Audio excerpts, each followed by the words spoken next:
tana vem, tuku mai, ia inga, la ta kwa como sa ko Filifili.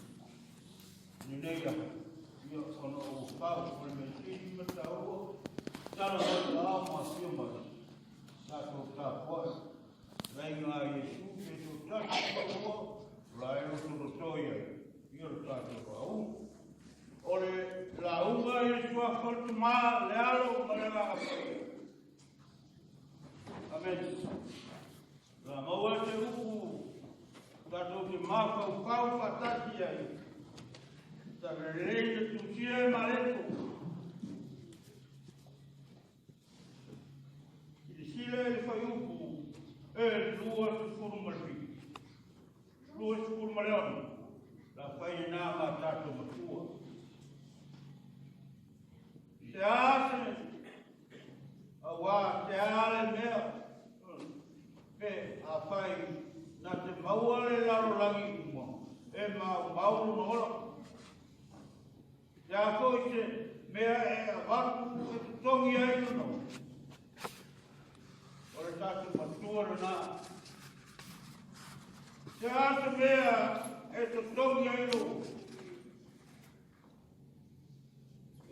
Dia, ele tungia mele tu, ole tini na papo koma, ole Failauga ele deita eu.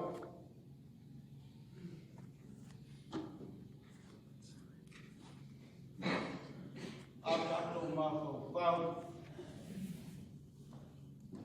ia Yesu malana sosuari, ole tai victor lea. O tau kure le nu o le tua. Pemai, o le tangata, e fisioto, e orki le tangata. Le ala koe leo le taunau, o le nei apostolo, ka mau ni me. O le oranga, o le Yesu. Se a foi se mea, e a watu, e le tangata e totongi ai lo no. Wa umana su e Yesu, e au so. Foi mai. Se siri, ale motu tangata. Oi e a e tangata. Oi le nei tangata. Ele ai se tali. Ka siti ki ai tu ilona o to. Au tona. Se ala to ku ya ta. Oi. Pe mai e so. O Cristo.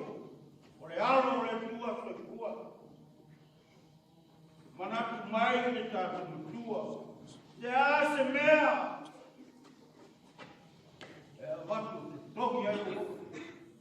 Na vavao Yesu, ale taimi tonu leo a mata, o na toea o atu Yesu, o le tula kumu.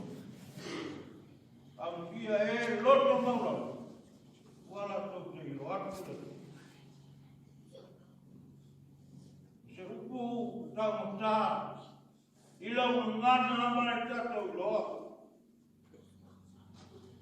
E te fiu e sairi, tangi ni tangata ia na mea. Ele moa. E te sairi lalo le nawa le. Sairi lu e vale laki mele.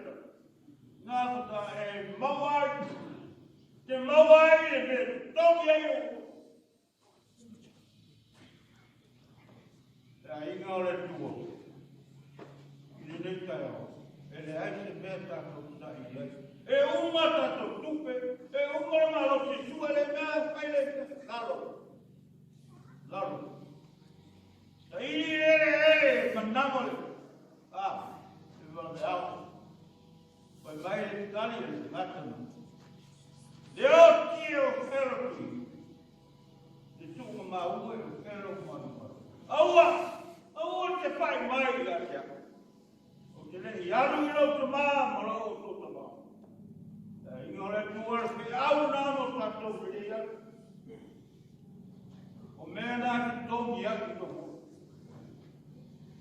Ole tongi na ro ro. Alu ile tua, alu laru. O te alu. Laru. Beto lai mai. Yo ko wato. Ai ku mala ko to. To ia ho ke alu ma te Failauga ma ko wato. Manu. Ile suafo te male alo mana na pa ye. Nei, ai o ile fama. Father, Lord, Amen. Thank you for the former education.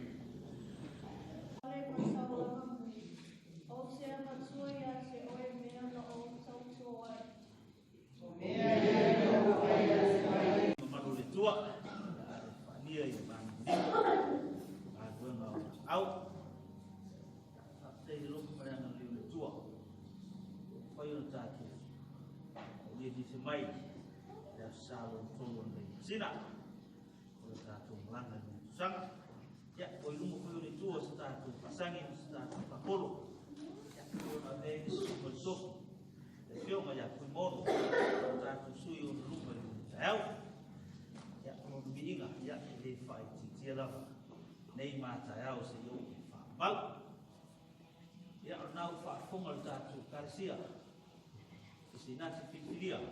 Ona samo ya i Tofi ni tahu ya patu kutono rongona mau tato menatu ya eu follow ni yaso ya leo se patu po ule le ya mo wasi se serena wa Tofi kutono ai ya mai se foi na ro pa ia ro tato tua ya boleh tu dengan fakta ilo Tofi ya leo pa po kali kalsia